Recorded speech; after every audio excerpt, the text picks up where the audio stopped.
बिस्मिल्लाहिर्रहमानिर्रहीम, अस्सलाम वालेकुम। फवाद चौधरी भी पकड़े गए। सारा दिन छुपे रहने के बाद चीफ जस्टिस भी उन्हें ना बचा सके। इस्लामाबाद हाई कोर्ट के चीफ जस्टिस, उन्होंने कोशिश की उनके ज़रिए बचने की। वो क्या कहानी है मैं आपको सुनाऊंगा। शाह महमूद कुरैशी भाग गए, उनकी आवाज़ ही नहीं निकल रही थी। दोस्तों ने फ़ोन किया तो वो बेचारे फंसे हुए थे और सख्त जवाब आर्मी की तरफ से, DGISPR की तरफ से जो बयान आया है, PTI वाले परेशान, दौड़े लग गई हैं, नींदें उड़ गई हैं। कौन कौन पकड़ा गया है, कौन कौन बाकी है और क्या कार्रवाई होने जा रही है।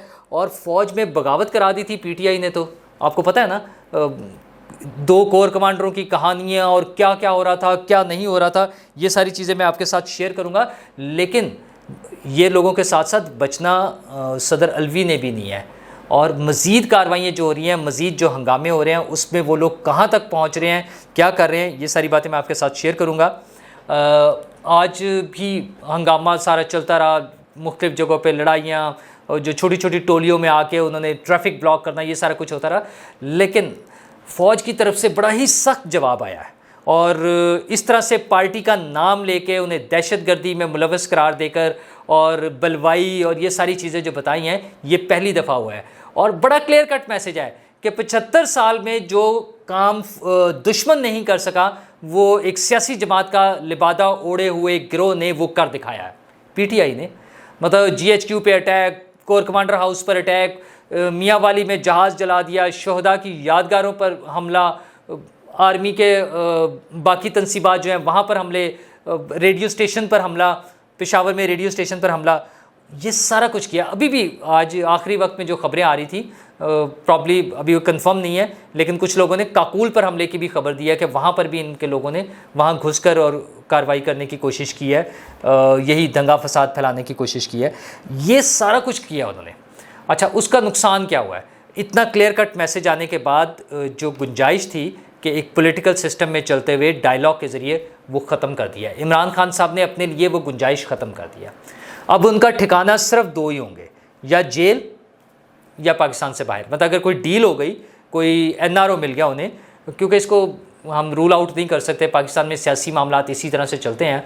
तो अगर उन्हें कोई डील मिल गई, मैं फिर अगर के साथ एक बड़े इफ़ के साथ वो कह रहा हूँ, तो उस सूरत में वो पाकिस्तान से बाहर चले जाएंगे। अदरवाइज़ अब वो जेल में रहेंगे और उनके साथी उनके साथ आकर मिलते रहेंगे। असद उमर साहब चले गए थे।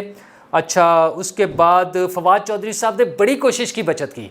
सारा दिन वो छुपे रहे सुप्रीम कोर्ट की बिल्डिंग में। वो जब भी निकलने की कोशिश करते थे, देखते थे पुलिस है, फिर छुप जाते थे।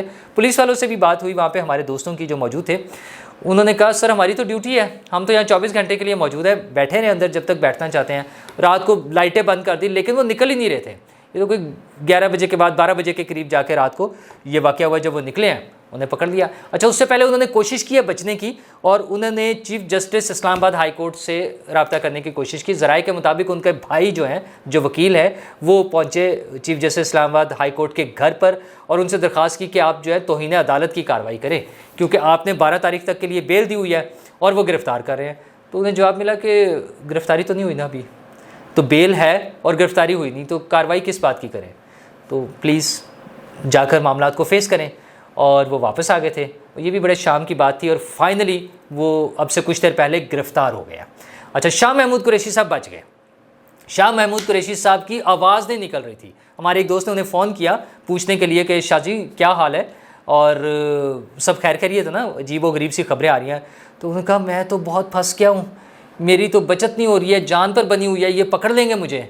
अच्छा, ये वो पॉलिटिकल लीडरशिप है जो कहते थे हम जान दे देंगे आज़ादी के, ये जो है हकीकी आज़ादी के लिए, हमें अपनी जानों की परवाह नहीं। असल में लोगों को मोटिवेट कर रहे थे, मोटिवेट भी नहीं कर रहे थे, एक्सप्लॉइट कर रहे थे, लोगों को उकसा रहे थे कि किसी तरह वो लड़ने मरने के लिए तैयार हो जाए। और ख़ुद GB गिलगित बल्तिस्तान के CM की गाड़ी में बैठकर फरार हो गए, छुप कर फरार हो गए।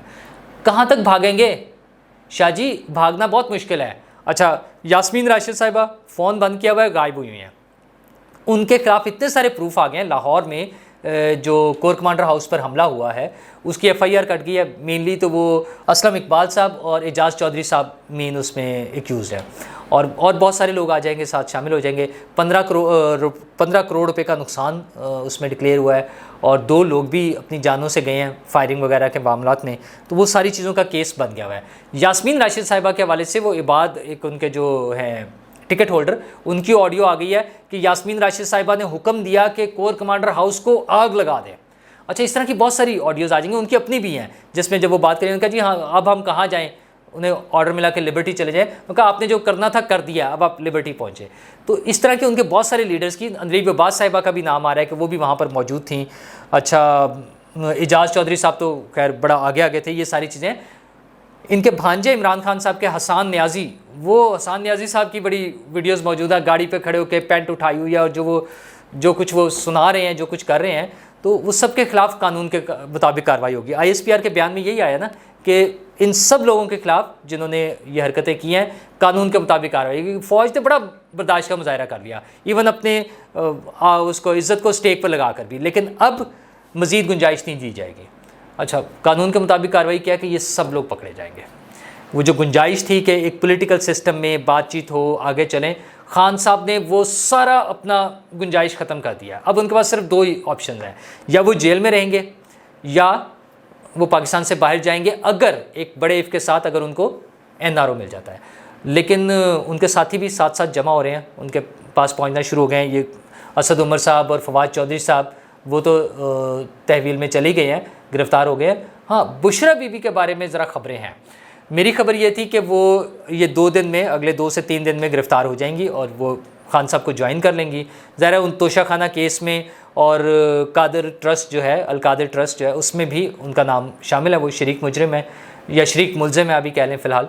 तो लेकिन आई डोंट नो कि क्या होगा, फाइनली क्या डिसीजन करते हैं नैब वाले और किस तरह से होगा। लेकिन मेरी इतलात यही थी कि वो भी चंद दिनों में उनको ज्वाइन कर लेंगी, वो वहाँ पहुँच जाएंगी। अच्छा, पार्टी में एक ऐसा वो अंदाज़ पैदा कर दिया है कि कोई किसी की बात सुनने को तैयार नहीं है सिवाय इमरान खान के। उसे तो वो अवतार समझते हैं ना, आसमानी मखलूक कोई समझते हैं, उनके अलावा किसी की बात नहीं सुनने को तैयार।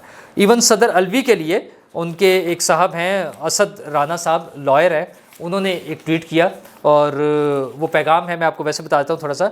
उन्होंने कहा कि प्रेसिडेंट आरिफ अलवी साहब, you are not bigger than Imran Khan.